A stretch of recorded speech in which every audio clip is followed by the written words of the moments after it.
to Shrimp Casey Talk. Today I'm going to be explaining the world of fishing.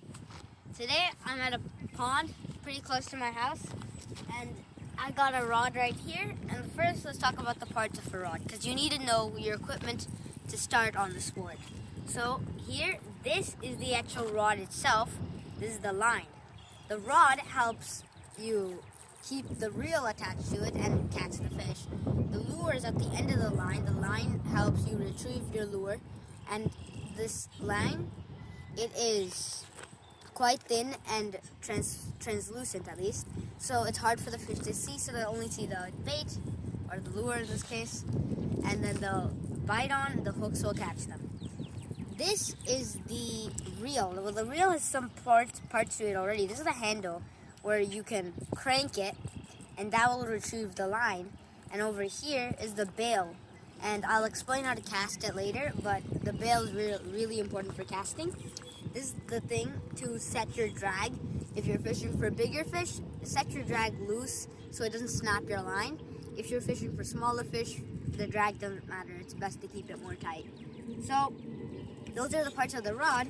Now, before I do that, I need to show you my tackle box. It's not really that organized, but the basic stuff to a tackle box is more lures. Always bring scissors. I got some Senkos, some hooks, a bobber, okay. I kept this thing because I'm kind of new to fishing. I don't know too much, but this does have some advice on the back, so I kept that. Oh, and the wind's picking up here. But I got some partitions here, another lure right there, some extra line just in case. And yeah. So, that's my fishing tackle box. More advanced anglers, they have a little more stuff in theirs. This is quite small actually, but it'll do. By the way, this is freshwater fishing I'm doing. Saltwater fishing is quite different, and I'll explain to that later. But first, how do you cast a rod? Well, first thing when you want to cast a rod is not make sure your lure is right on the edge of the rod. Now it's a bit down, and make sure you see the circle thing where the line comes out of the spool. This is the spool, by the way. Hold it however you want. 1 finger, 2 finger, 3 finger. Do not do 4 fingers. You need at least 1 finger here or 1 finger here. I like doing 2 and 2. And then you take your index finger right here.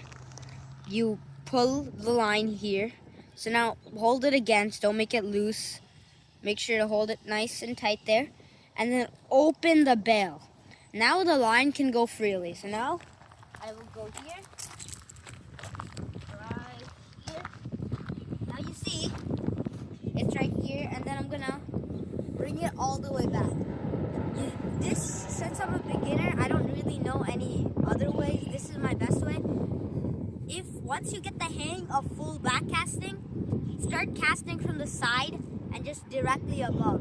Because when you cast back here, there's a high chance the lure goes high in the air and the caster won't go far. But this is just an example of how to do it. So basically, when you bring it back here, when it comes about midway or a little more than midway, release the line. So like, that was not that good, but a cast, and then you just reel in your line. And this is a great example that a lot of beginners face. And you see, there's a loop here. My rod got a little tangled, and here's an easy way to fix that. So I'm gonna go down right here, and do not open your bail and try to pull out the line. That's just gonna cause more tangles. This thing has happened to me many times when I was been fishing. This is the technique. Loosen the drag. When you loosen the drag here, now you can just pull it out because the drag controls the spool. So now when you pull out the line, it's not gonna get tangled because it's staying in the normal way as if you were casting again. But if you open the bail, that would have made things way worse. And then just keep opening up the line until the loop's gone. So I'm gonna do, yep, there. I see there's no more loop. So now, do not reel in this loose line right here. When the line's all curvy, that means it's loose. And when the line is loose like that, and you reel it in the loose line, it's gonna create tangles, and that's gonna be really, really bad. So now, as you can see, I have this, and I'm gonna be holding it like this. And then, actually that might be hard since I'm solo right here. But I can hold it down here, tighten your drag.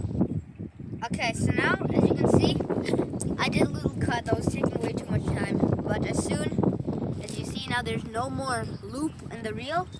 And I have this free line and I can cast again. But I need to tell a little bit more tips and all. So now, let's put all that stuff to the side. And now let's talk. So this, for freshwater, like I am here, it's a beautiful lake. First thing is to find a good spot. There's websites online that can tell you where people have been catching fish. People can like post where they caught the fish. There's all sorts of stuff for that. You can look that. But the best way to find that, if you can get a good view of this lake, it's good because see, there's first lots of fallen debris. Fish like hiding there, especially in freshwater areas. Docks are a good sign since they can hide under the docks. Over there, I'm not sure if you can see it, there is a fallen tree. That's especially good for fish. And the best sign is when you see fish jumping. And I have seen like 4 fish jumps, 5 fish jumps right over there. It's a really good spot here. Haven't caught anything yet, but I will. Another thing here is lures. You can't just waste your money on, okay, never mind. I thought a fish might have jumped. But don't waste your money on all sorts of lures. So especially don't buy if you're a beginner. Don't buy those really expensive ones. It's best to get a cheap but more variety. Because let's say it's raining. Fish do bite better in the rain.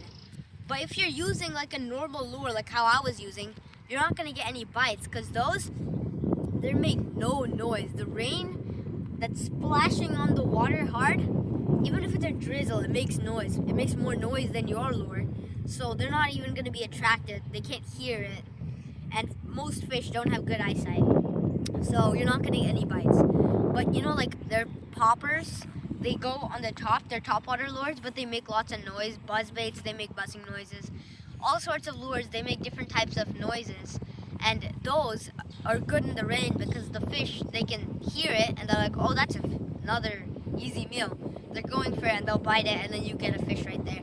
So, also, if you're specifically trying to get a fish, like a certain type of fish, like a species, then you should get lures that are like based on that. Like currently where I am in Michigan, lots of bass live here, so that's pretty much what we catch.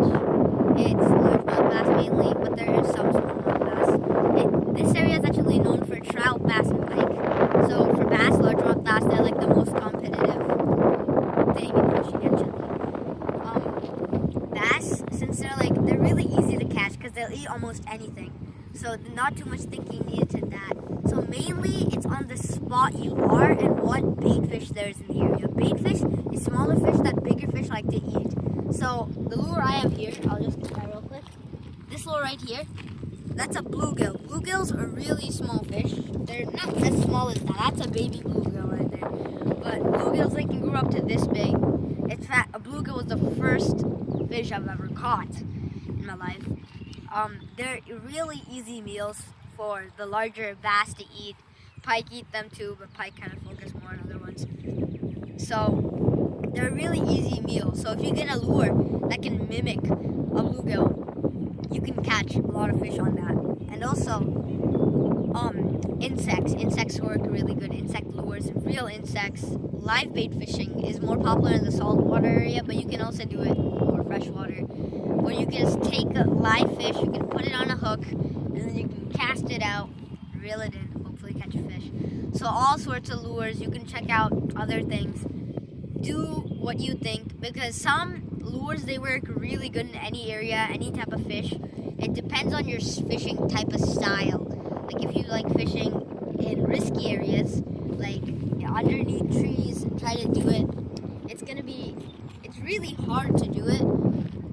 getting stuck, especially as a beginner like me. But if you get the hang of it, it's really worth it because lots of fish like hiding in the shade, especially when it's starting to become summer here. Now, how about the time? Like right now here it's spring, so it's actually harder to get fish that bite because in the spring, for me, my target fish, bass, they love to like stay and guard their nest because the eggs, they need to be protected from other panfish. Panfish are smaller fish that live near the shore, and bluegill, that they love eating those eggs. So the dad bass, the male bass, needs to protect the eggs. So they're not gonna be hungry. They like remove all the hunger. They're devoted to protecting the eggs. So the only reason they would bite is if they're provoked. Like if a fish comes nearby the eggs, then it's gonna attack because it wants the eggs to be safe. So if it depends on the time. Fall, they're hungry, so go out fishing in the fall, bank, boat, doesn't matter. In the spring, it's best to go in the boat because you need to launch your lure right above or near one of those nests, and it's really hard to do it from the bank if you have a light lure like I do that doesn't travel that far. Also, that is an ice fishing rod, but it's easier to control. That's why I'm using it for shore fishing here. But okay, lots of fish here. Yeah. Anyways, back to that. Real like bank fishing rods, they're really big, like 5 foot to 7 foot, but they can cast further. But if you want to cast further, you need to pretend you're throwing the lure out, because you're not going to be throwing like this, are you? You're going to be throwing it like this, if you want to throw the lure out far. So when you get a good, nice, long rod, you can also get a heavier lure like a Senko. They're heavier, and then you can just cast it out, and then you're likely to catch some fish. Summertime and fall is where I catch the most fish because I don't really go ice fishing. But in ice fishing, it's a little complicated, but not that complicated. You need to get a hole, make sure the ice is sturdy, and just drop it down. People use all fancy gadgets. You don't need those. Like, you don't need a tent.